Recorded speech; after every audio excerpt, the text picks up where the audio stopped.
এই সদিচ্ছাটুকু পূর্ণ আছে, অনুগ্রহ করে আমাদের এই কমিউনিকেশনটা এস্টাবলিশ করতে আমরা যেন বোথ সাইড থেকে হেল্প করি।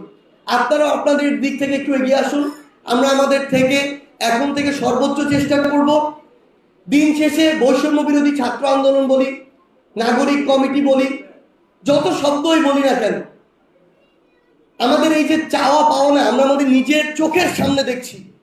আমরা এখন যখন ধীরে ধীরে একটু নিজেদের জায়গায় ফিরে যাচ্ছি, বিভিন্ন স্বার্থের কারণে বিভাজিত হচ্ছি, আমাদের যে বিপক্ষ শক্তি, এই শক্তিটা অনেক বড় এবং তারা ঐক্যবদ্ধভাবে ফিরে আসার চেষ্টা করছে এবং তারা আমাদের স্বপ্নের প্রত্যাশিত ওই সিস্টেমটাকে ডেভেলপ হতে দিতে চায় না।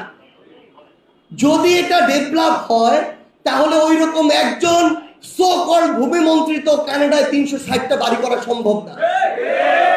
যদি এগুলো ডেভেলপ হয় তাহলে তাদের ব্যক্তিগত পারিবারিক যে রাজত্ব, তারা নুরতাজে অর্ডার করে জিতে নিন গাড়ি, বাইক, আইফোন সহ কোটি টাকার পুরস্কার। অর্ডার করতে ভিজিট করুন nurtaj.com। দেশে এবং দেশের বাইরে এস্টাবলিশ করেছে, এগুলো তো সম্ভব না। এবং সবচেয়ে গুরুত্বপূর্ণ বিষয় হচ্ছে আমলাতন্ত্র, রাজনীতি, সাধারণ মানুষ, এই প্রত্যেকটি জায়গা কিছু কিছু মানুষ, অল্প কিছু মানুষ 5 থেকে 10% তাদের কাছে বাকি মানুষগুলো জিম্মি। কিন্তু এই বাকি মানুষগুলো যখন ঐক্যবদ্ধভাবে ওই অগাস্টে নেমেছে, জুলাইয়ে নেমেছে, খুনি হাসিনা মানে এক প্রকার প্রাণ হাতে নিয়ে মুখে চুন কালি মেখে কিন্তু দেশ ছেড়ে পালিয়েছে। এখন সময় হচ্ছে এই দ্বিতীয় ধাপে আমাদের এই লড়াইটাতে মান অভিমান, ছোটখাটো বিভাজন, স্বার্থকে একপাশে রেখে হয় রাজনীতির জায়গাটাতে সক্রিয়ভাবে সদিচ্ছা নিয়ে ইন্টিগ্রিটি, ডিগনিটি, সততা, ন্যায় এগুলোকে নিয়ে অংশগ্রহণ করা, অথবা রাজনৈতিকভাবে সচেতন হয়ে ওঠা। আমরা যেন দয়া করে কোনো অন্যায়কে প্রশ্রয় না দেই। এই অন্যায় যদি সার্জিস করে আপনি তার বিপক্ষে কথা বলবেন, এই অন্যায় যদি বিএনপির কোনো বড় লিডার করে তার বিপক্ষে কথা বলতে হবে। যে অন্যায় করবে সে অন্যায়কারী, ওই পরিচয়ে তার বিরুদ্ধে কথা বলতে হবে।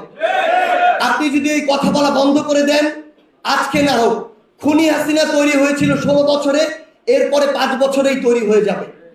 এই সুযোগটা দেয়া যাবে না। আর একটা জিনিস মনে রাখবেন, এই যে ইয়াং জেনারেশন, এটাকে এখন সবাই ভয় পায়। বিভিন্ন ঘটনা, বিভিন্ন রকম দল, ব্যক্তি প্রথমে বিভিন্ন রকম মতামত দেয়, যখন দেখে হালে পানি পাচ্ছে না, তরুণ প্রজন্ম দাঁড়িয়ে গিয়েছে প্রতিবাদের ভাষা নিয়ে, তখন আবার তারা সোজা সোজা কথা বলা শুরু করে।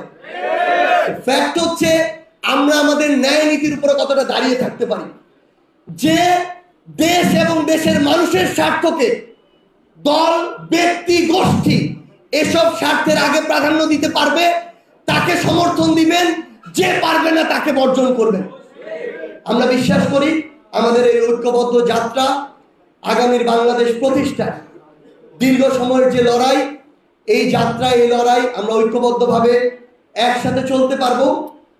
5ই অগাস্টে খুনি হাসিনা দেশ ছেড়ে পালিয়ে যাওয়ার সময়, ওই মুহূর্তে রাজপথে থেকে শরীর যখন বারবার শিউরে উঠছিল, তখন এই বাংলাদেশকে নিয়ে যে স্বপ্নগুলো দেখছিলাম, আমাদের সেই স্বপ্নগুলো জীবনের বিনিময়ে হোক, রক্তের বিনিময়ে হোক, অবশ্যই বাস্তবায়ন করতে হবে। সেই বাস্তবায়নের পথে আপনাদের সাথে আবারও দেখা হবে, হয় রাজপথের সংগ্রামে অথবা বিজয়ে। ধন্যবাদ।